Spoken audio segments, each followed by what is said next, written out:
Welcome your inspirational CCLC speaker, the master of mental health and well-being, Nick Elston. Hey everyone, my name is Nick Elston and I'm very excited to be one of your speakers today for the convention, having worked with the Southwest Contact Centre Forum in Core Northwest for many years now. Always love working with you guys. It's great to be here. So today I have an intriguingly titled session called A Ride Across the Badlands. I'll give you the reason why on that a little bit later actually. But this is going to be very different to any other mental health or wellbeing initiative you'll have ever attended before in that sense, because I don't just look at what kind of mental health and anxiety is per se. I look at what it does, how it affects the decisions we take, the opportunities we go for, the relationships we choose, and the ones we choose to stay in. And boy, over the past 2 years have we had our worlds rocked by events globally, and has to be said, continues to have our worlds rocked globally as well. So we'll be looking at what kind of experiences I've had along the way. We'll also be looking at the experiences of my audiences along the way as well. Because by trade, I am a professional speaker. I'm an inspirational speaker on the lived experience of mental health. Promise you it is a job. It's been my job for around 7 years now, sharing my experiences of mental illness and mental health to help increase engagement in the wellbeing and mental health initiatives that are out there already. I'm also a transformational speaking coach and I help people to tell their stories as well. So I am the award-winning mental health strategist in the financial sector. So that was really greatly accepted last year. And a mental health first aider myself, albeit as an educational piece, has now become the fourth emergency service, as a lot of you people will understand that fully. I work with lots of different mental health organisations and charities to help increase awareness for them as well. I write for global publications and deliver my stuff globally, even pre-pandemic. I work with the BBC and Sky, lots of global media outlets, delivering that lived experience element to the mental health conversations that are going on, and also the founder of a company called Forging People. I work with some of the world's leading organisations and companies. Harvey Nicks, yes, posh lad. Not really, this is Giacomo's finest, I like to say. I also work with KFC, the host and creator of KFC TV, 6'4", 20-odd stone guy. I was built for that. I was built to host a fried chicken TV station. But yeah, I may come on to why I host KFC TV later on, who knows. Pfizer, I was there 2 weeks before the vaccinations were released. I'm not going to take any credit, but I'm just saying. And also done some amazing frontline work over the past couple of years, both with the NHS and their frontline conferences and also with the Ministry of Defence as well. As I said, I run a company called Forging People and I help people to tell their stories. There's a lot of transformation to be had when we start to be released being owned by our stories and we start to take ownership of our stories as well. And I think now more than ever, vulnerability-led emotional leadership is exactly where we need to be, especially in your space where you're having big, heavy conversations every single day. We'll go into that for sure. The one thing I want to say right from the beginning is this: you are absolutely safe. There is no forced participation. This isn't like an open therapy session. You'd be really relieved to hear. I'm not going to pick on anybody. But I do want you to think about your stuff, because even though we're in a professional environment right now, this is absolutely about you as a human being. It's the same you that shows up here, but it is the one that goes home later on today as well. And sometimes that divide can be really thin, especially when you're remote or home working as well. So this is about you. There's no disconnect. And I think we're kind to think that in a professional capacity, our work selves and our home selves, but actually we need to start to think of ourselves as a whole. If you've been watching Severance on Apple TV, really good, fascinating concept. Anyway, I digress. You are absolutely safe. The lived experience piece is really crucial. I am not a therapist, a counsellor, a coach. I do not advise. I do not diagnose. Certainly don't. I do share my own experiences to help increase engagement, as I said earlier on, and also share my insights on what's worked for me, but also maybe what's not worked for me as well along the way. And the great starting point is this: mental health versus mental illness. Very often we can be guilty of using mental health as negative terminology. We will start to use it in the negative. People will actually say to me, Nick, I have mental health. Yeah, absolutely you do. 100% of us on the planet have mental health. Whether it's good or bad, that's a whole different thing. And it's a million miles away having experienced both of those things personally from mental illness. Mental illness absolutely needs to be treated professionally and medically, for sure. But also when it comes to things like absenteeism and presenteeism, needs to be treated separately from mental health. For me, mental health is a muscle, something that we can exercise and nurture and nourish and care for every single day to give ourselves the best chance of being smarter, stronger, happier, more successful, whatever those really subjective terms mean to you, even in between periods of waiting for help or medication or solution, because sometimes the access can be slow, and we'll talk about that too. But for the sake of this talk, the mental health is a muscle. People may even say to me, Nick, I don't believe in mental health. Now, that's a whole different talk altogether, I guess. But what they mean is negative terminology around mental health. One of the biggest cultural changes we can make is to start to use the term mental health in its correct, neutral state. So for those that haven't met before, I'm not going to go into the full story today because I have met quite a few of you before, but my experiences are based on mental illness. I had obsessive compulsive disorder in my childhood. Later in life, it morphed into something called generalized anxiety disorder, or GAD. And then into my kind of young adult and adult life corporate career, it kind of resulted in me running at a high state of burnout for over a decade, resulting in a breakdown in 2012. And really, that's where everything changed for me. That I used speaking initially as a therapy. I used speaking as a way back. What I found was the rooms got bigger, the audiences got bigger, but the rest, as they say, is history. But actually now I learn so much from my audiences. And what I find is by sharing the truth as I do with capital T's, that people will trust me to share everything back. I think there's something in that. I think it's a lesson for all of us as leaders that we can start to use what I call emotional leadership, to start to use vulnerability and use it as the biggest superpower we have, which absolutely it is, to be able to show compassion and more of ourselves, to have a greater depth of conversation, far faster, stronger, and deeper than any superficial message that can ever be delivered will ever achieve, even in high-pressured environments, even in awkward conversations that we all have. But you, as decent human beings, as decent leaders, actually, you will have the trust and rapport with people that they will start to share things with you, things that they may have not even share with their GP or the counsellor. So that responsibility is crucial to acknowledge, but actually that can also be the biggest burden that we have. If you have a team of 10 people right now, you have 11 people's burdens on your shoulders before you even go home. Who looks after the people that looks after people? And that will certainly be coming on to as we go through this session. One of the biggest learnings that I've had along the way, not just from my own breakdown in 2012, but also in terms of more recently, for any adversity that happens, in March 2020, all of my work as a speaker, as a coach, was done in person. None of it was done online.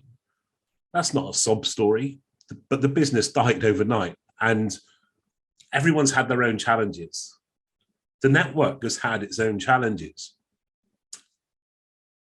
That ability has taken community away from us, the ability to be able to connect in person just changed. So for me, it's building a process that we can use at any one given time to bring ourselves back from any adversity. This 3-step process in front of you right now is my way back on any given occasion, any given adversity, whether it has been breakdown or whether it was through the business in March 2020. Anybody who's been through the counselling or therapy process will recognise this acceptance word, to fully accept exactly where you are right now. Sounds easy, right? But it's one of the toughest things to achieve. I'll let you into a little secret that actually last year, through the whole of 2021, I resumed counselling. I resumed therapy. I used it very proactively to maintain my positive mental health. There's a perception that this is like, hallelujah, this guy's cured because I talk about what I talk about. Actually, I manage my stuff daily to varying degrees of success. Thank you very much. But it's so important to talk about these things because that's how we remove the stigma. That's how we create culture change. We're taking that stigma away from things like counseling and therapy. But the lessons are so valid that it is true that everything that you've ever been, everyone that you've ever been, everything that you've ever said, every perceived failure, every mistake, every mess up, we've all messed up, has led to exactly where you are right now. Every success, every win, everything that's happened along the way, every bump in the road has led to exactly where you are right now. But it's what you do next that counts. And there's the difference. It sounds glib, but it's true. To be able to move forward at any one given point, you need to fully accept exactly where you are right now, even if you're in a position of pain, frustration, even if you feel uncomfortable, even if you feel in a comfort zone. We all know truly that comfort zones aren't comfortable. A toxic relationship is a comfort zone. It's easier to stay in a position of pain and frustration than it is to do something about it. So we don't. For me, my positive way forward is always to live slightly outside my comfort zone consistently. And it works brilliantly for me. Now, the acceptance piece is really hard to achieve, but we can achieve it. And I think especially when we reach those kind of points, I think the true negative impact of the pandemic from a mental health perspective is taken away our ability to aspire. It's taken away our sense of belonging to actually project goals as we used to project goals because there's so much uncertainty. So actually to accept gives you that momentum forward. To accept exactly where you are right now. So give my example of the business, I had to accept this is going to be brutal in every sense. But as only when I accepted that could I move forward. It released me to move forward. And when I did move forward, it moved into survival mode. Now, survival mode is this: how long can you last exactly where you are right now? And sometimes it's you going through this process. Sometimes it's you hand-holding somebody else through this process, but it's so powerful. So how long can I last without any income? Great question. How long can I last without any toilet rolls, eggs and flour and pasta? We're high on the list as well at some point. How long can I last without any heart medication? That was also on the list as well. We just didn't know what would be affected. And once I worked out exactly how long I could last, exactly where I am right now, that gave me a move forward. That gave me a time scale because acceptance gave me the momentum, survival gave me the time scale, evolution is putting all of that into action. How we used to live and learn and work this time 2 years ago is very different to how we live, learn and work today. And here's the truth. It could be very different again a month from today. That's how good we're having to get with change. So actually, and it's worth sharing actually at this point, every single corporate client I work with, the number one biggest anxiety trigger is always change because it suffers the same fate as the term mental health. Change is used in the negative. If I said to you, your boss wants to see you in the office right after this, do you think, great, pay rise? Of course you don't. You think, I'm out of here, we're done. We're hardwired to look for danger. We're hardwired to look for fear. And we do. We find it very easily. So we need to get good with change. It's about kind of changing our relationship with change in that sense. The evolution part is accepting the learnings of the past, even though sometimes they could be really difficult, but you can move forward. And this 3-step process is so powerful. It can apply to any given situation. But for me, the way back starts with being able to set boundaries.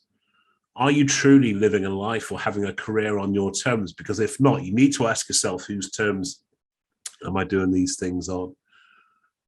And that thought's enough to scare me daily to keep developing, keep motivating, keep moving forward.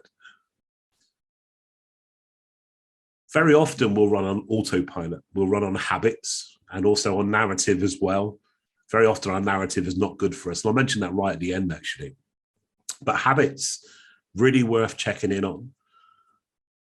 Why do you wake up at this time in the morning? Did you do more sleep or less sleep, or is it because you've always done it that way? Why do you wake up next to them? Maybe there's a question you haven't asked in a while. And I throw that one into the mix. Because actually it's a great example of something that can be a value or a habit, or actually just something that goes unquestioned. And for me, the first thing we sacrifice when we struggle with our mental health is choice. how we proactively choose to go into each and every day. We will give ourselves away to appease other people, to appease other situations.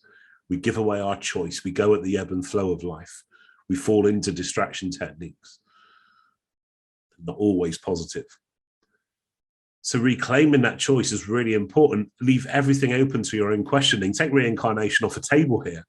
If you get one go round at this, make sure it's our go round, right? So question everything that you do and really start to pay attention. It's very often you find that true positive change comes from setting out on a mission to prove yourself wrong. Has somebody actually kind of given you a real home truth once, or really made you feel defensive or sensitive or aggressive because they give you a real home truth because they're right? It really sucks when people right? Those are the kind of questions we need to start asking ourselves. Having the courage and confidence and conviction, and it does take those things, to set boundaries, personally and professionally. Start to move with intent and reclaim that control, reclaim that choice. But boundaries are only half the battle. And I think a lot of people go wrong at this point. A boundary is fantastic, but it's the expectation which causes the stress and the anxiety and the mental health challenges when it comes to that too. So in a really basic example, if pre-pandemic, your email response time was 4 hours, and now for some reason it's 8 hours, great. Well, that is a boundary. My boundary is it's 8 hours to respond to an email.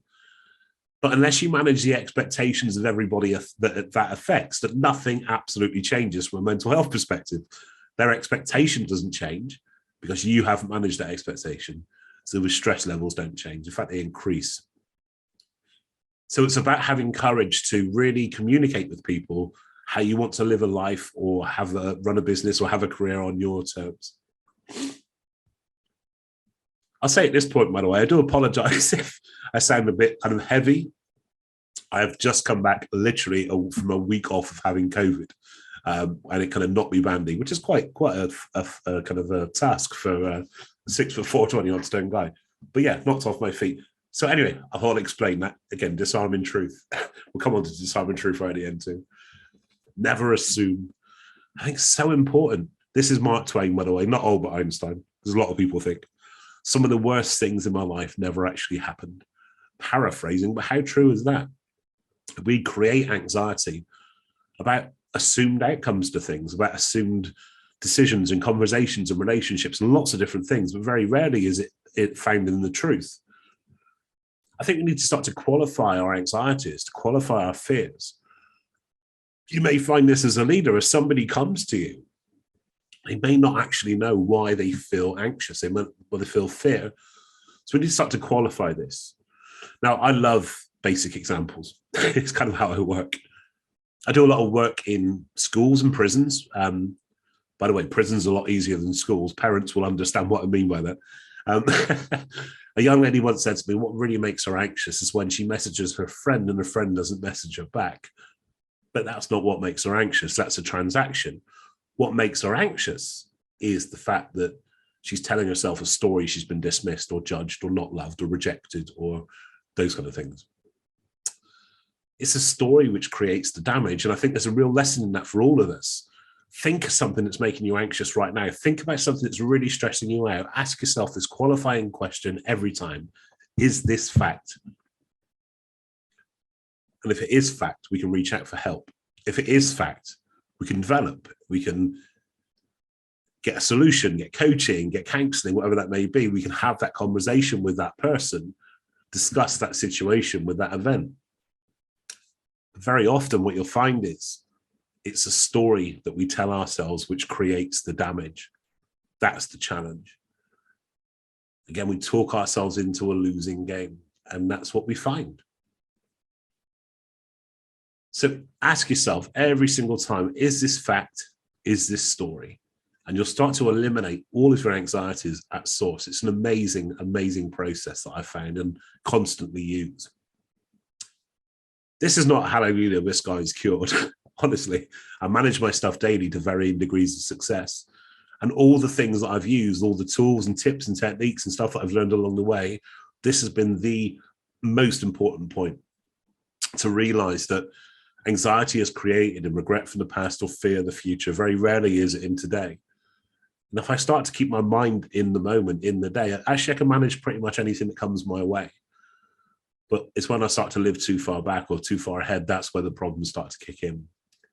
To never assume.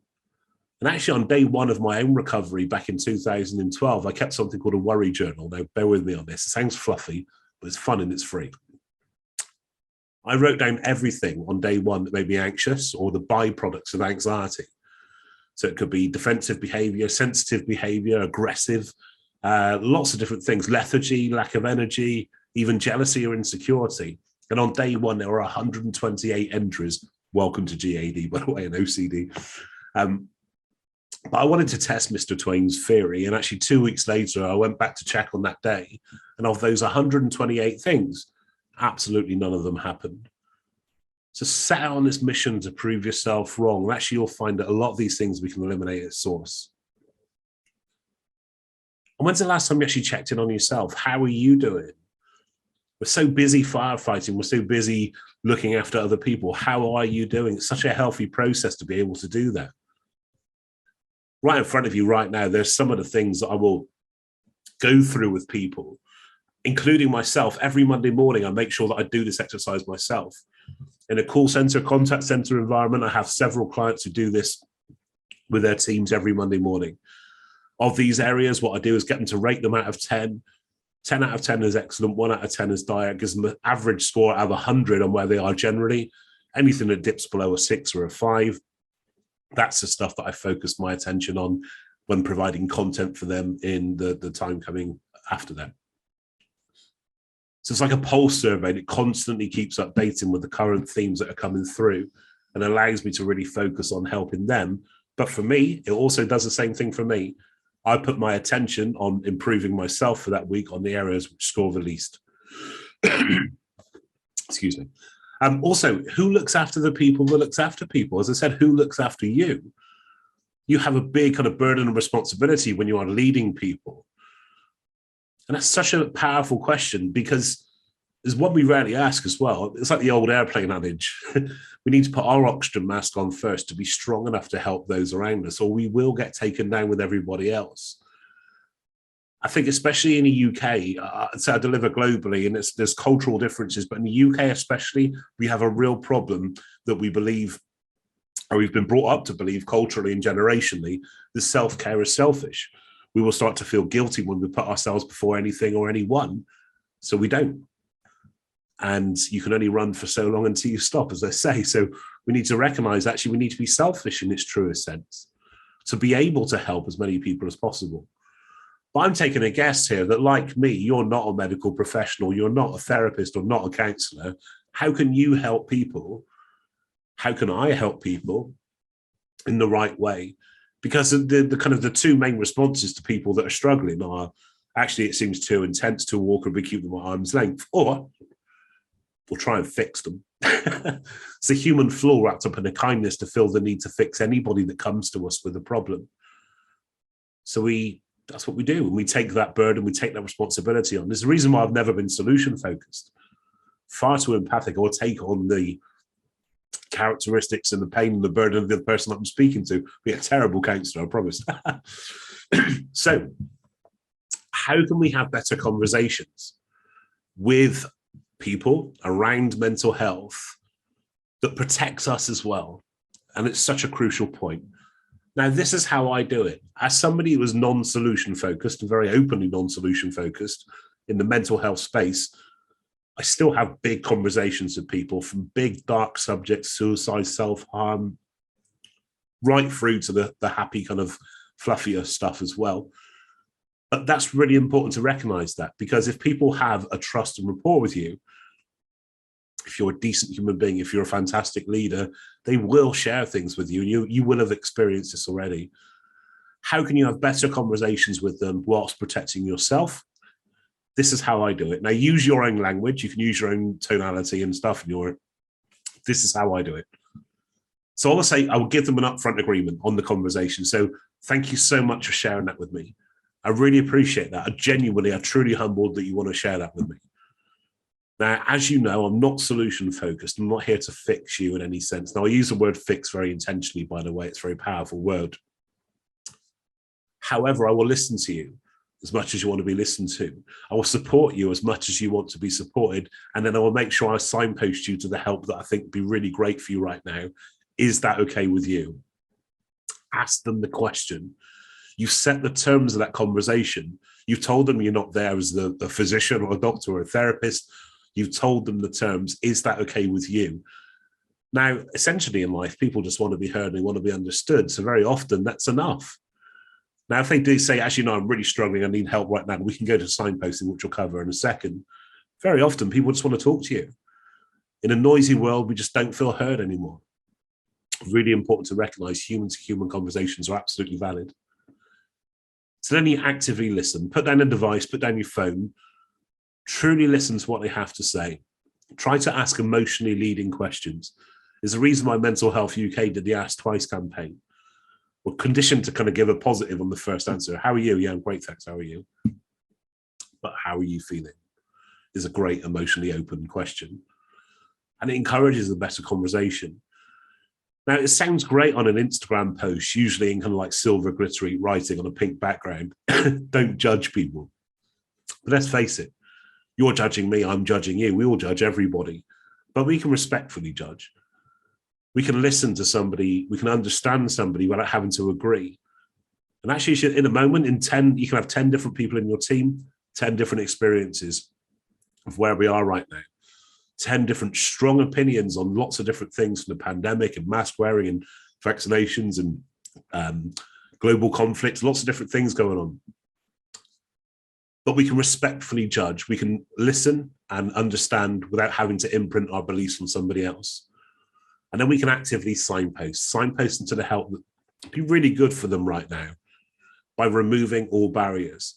So for people that know that have been through the counselling and therapy process, actually you'll just know that one of the barriers is actually the label of counselling and therapy. So I would say something along the lines of, because all counsellors and therapists worth their salt will give a 30-minute discovery call for free. So I would say, I know a great guy, a great lady who will give you 30 minutes just at no cost, just to have a call to see if they can help you. Is that okay with you? And also get familiar with, we'll talk about signposting in a second, but get familiar with actually what is available in-house too. But whatever we do it with compassion, because I think sometimes it's been very easy to lose the compassion at the moment, especially if we're busy ourselves, especially if we're going through challenges ourselves. Kindness is king. And when it comes to signposting, actually, if you're part of a larger organization, the fastest route to help is very often internally. Traditionally, we've not felt we can be open and ask for help within a professional environment. But actually, times have changed. There is anonymity.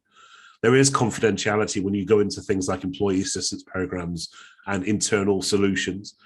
So get familiar with what's available in-house. And if somebody is at a point of crisis, you absolutely need to reach out to the fastest medical help at all. Now, aside from internally, you can also look externally too. Build up a resource list, a playbook of sources of help. NHS have an amazing bank of resources on their website for any challenge that you will ever experience in life. Hardly ever promoted. So get good at knowing things like that. Get good at knowing what's available through the network, what's available for the industry, and build relationships in your local community with groups and organizations and people doing great things in the space.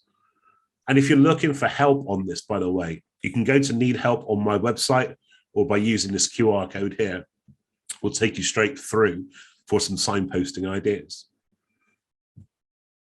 And when it comes to engaging people about this stuff around mental health and about their challenges and adversities, it's not about you, it's about them. How do they want to be engaged with? Some people thrive on vulnerability. Some people will really close up on vulnerability. But just know that the more that you show of yourself, the more compassion you'll show, that will be mirrored. That you will have a greater depth of relationship, far faster, stronger, and deeper than any superficial message. So don't be afraid to share a little bit more about yourself. Get really creative in the way that you engage people around mental health. KFC TV, for example, was created as like a kind of a one show, but better, I would like to think, like a video podcast series. We needed to reach a workforce that was predominantly 24-hour, predominantly retail. So would you kind of fry chicken for 12 hours, they go home and watch a show about grief? Probably not. So we had to kind of create something which was people would choose to engage with in their own time, and we did. So we absolutely addressed the big, heavy subjects with professionals, but we brought in a laughter yoga guy, and we brought in the chief people officer to talk about what was going on in the organization. Get really creative with what you do, and try to bring in that lived experience angle to help people with permission to reach out for help when you need it the most. And wherever somebody is, whether it's you or somebody that you're talking to, the power is always in the comeback. This is London Excel. This was taken 5 years before I was being taken out of here by St. John's Ambulance. I was having a panic attack at a show. Now, within 5 years, I was booked to speak here on my own right. And the biggest difference in those 2 points in time, as I mentioned earlier on, was narrative. I would go to these events before and think combined with crippling social anxiety, which I know a lot of you will understand, but I would go to these events and say, I'm not good enough, I'm not good looking enough, I can never do that, can certainly never speak, I couldn't be on stage. Talking yourself into a losing game. The only way that changed was I started to talk myself into a winning game. That even neurologically, between 21 and 28 days, it starts to change the habits to replace your old conditioning by constant affirmation of what you want to become more positive, to achieve what you want to achieve. Sports coaches call it marginal gains, tweaking things every single day to give yourself the best chance of being smarter, stronger, happier, more successful, whatever those really subjective terms mean to you. And just know that every storm runs out of rain. It's also a great country music track by Gary Allan. As you guys know, love my country music. But every storm does run out of rain. Every storm you've ever been through, you've at least survived, because you're here most of the time we thrive. Most of the time we learn. Most of the time we evolve. I know people, maybe you are people that have been through brutal and horrendous experiences. And they've used those same experiences and energy that would have destroyed somebody else to use it as a catalyst to go forward, to use it as a catalyst to create positive change through raising money, creating foundations, inspiring people with their stories. And then you know that this will pass. Now, if it's not you that needs to know that, then there will be somebody that comes to you. Maybe it's one of your team. Remember to actively listen, respectfully judge, actively signpost, and you know you've done the best you can as a decent human being and an effective leader. And also you sleep well at night as well, which is always a bonus. So that's me. So thank you very much for listening to my session today. Given the confidentiality and the kind of the sensitivity of the matter, if anybody wants to reach out directly, this doesn't go to the team, it goes to me. It's nick@nickelston.com. Nobody else will see it apart from me, completely confidential. Have any questions, please do fire across. Be really great to hear from you. And all of my links and stuff can be found by scanning this QR code.